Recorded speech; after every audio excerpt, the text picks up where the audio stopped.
Let's go live to Adelaide now. The Santos Managing Director, Kevin Gallagher, joins me. Kevin, thanks very much for your time. First of all, let's get your overall sense of this King review and the government's response. Are you positive about what you've heard here?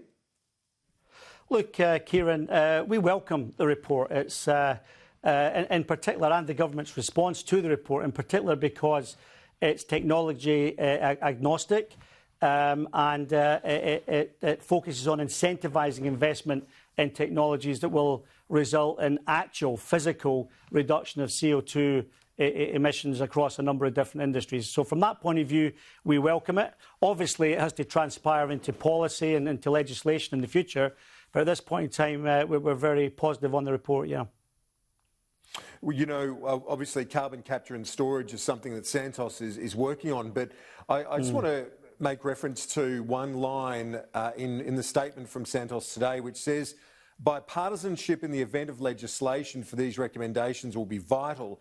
We are committed to creating jobs, creating new industries such as hydrogen and reducing our emissions. But real progress on emissions reduction will be at risk without bipartisanship, as the last decade or more has shown. Given the comments we've heard today, there's not a great deal of hope for bipartisanship in this space, but from your company's perspective, how crucial is it? Well, look, I mean, well, let's wait and see. I'm not going to predict how that all plays out across both sides of politics, but I mean, my comments this morning really are in reference to the past decade or so, where we've seen a real lack of bipartisan support for energy policy more generally, never mind climate change policy. And the result of that is where we are today, where we've seen real volatility in energy prices and a lack of investment in key sectors to take us forward as a nation. We see carbon capture and storage as you know, an opportunity for Australia, not just for Santos. We're very excited about our project, of course, because that can result in meaningful emission reduction. But the International Energy Agency that gives us all guidance on what we have to do globally to achieve the aspiration of less than 2 degrees Celsius temperature increase by 2040, gives us guidance on how much emissions we have to reduce. But it also tells us that by 2040 we have to be capturing and storing more than 2 billion tonnes per annum of CO2. And today, globally, we capture and store around 40 million tonnes. And what makes us excited about this is that we have vast reservoirs that we've been taking oil and gas out of around Australia for the last 50 years or so that offer us the opportunity to store up to 300 million tonnes per annum. Cooper Basin alone can take 20 million tonnes per annum for more than 50 years. And so it's a great opportunity not only for Santos, but for Australia to be at the leading edge of this technology and make a meaningful impact in emissions reduction. Since 2003, there's been $1.3 billion in federal government money spent on carbon capture and storage, but it's hit hurdle after hurdle. Can you give our viewers today a reassurance that the technology works? Because, as you well know, it's got its doubters, doesn't it, this particular technology? And I think that's fair, you know, and you know, there's a lot of commentary out there around why it's failed to really take over the last decade or so. That may partly be because of a lack of clear policy, a lack of bipartisan support, and probably, in fairness, historically, a lack of industry commitment to it. But, you know, I can only speak for Santos, and today we are well and trained and getting a project shovel-ready. By the end of this year, we'll have our project in the Cooper Basin shovel-ready. The Gorgon project in Western Australia has been successfully executed by Chevron, and that's heading towards capturing and storing around 4 million tonnes per annum. Very significant, one of the biggest projects in the world.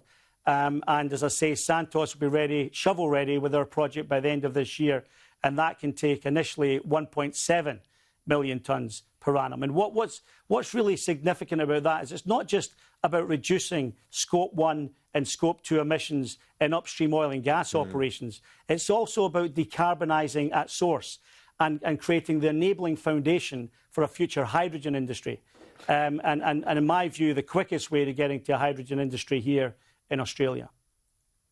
But are you sure it will work? That you know, you're talking about that Moomba project and that Santos is working on. Are you certain the technology is going to work? Well, look, we'll know by the end of this year when we take a final investment decision, but our confidence levels are very high. Our tests to date have all been very successful, and we'll make that final investment decision by the end of this year. And at that point in time, we'll be relying on the science, and as I say, we're very, very confident it's going to be successful. It already is successful in Western Australia on the Gorgon project, and as I said earlier, there are 40 million tonnes per annum currently being captured and stored deep underground in reservoirs, I may add, that so safely stored the gas for the last 80 million years or so before it was extracted. So very safe storage environment as well. You made reference to hydrogen and removing emissions at source. Why not look to those, power generation sources that don't have any emissions to begin with?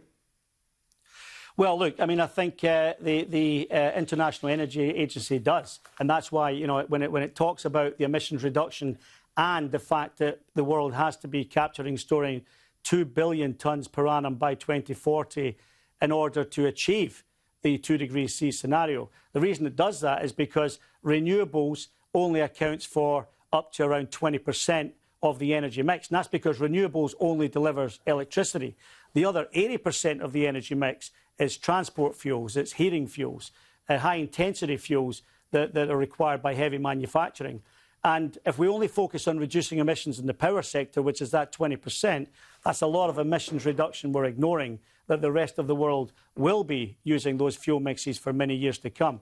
Carbon capture and storage focuses on the 80%, which is going to be absolutely critical if we have any chance of achieving that 2 degrees C temperature limitation aspiration.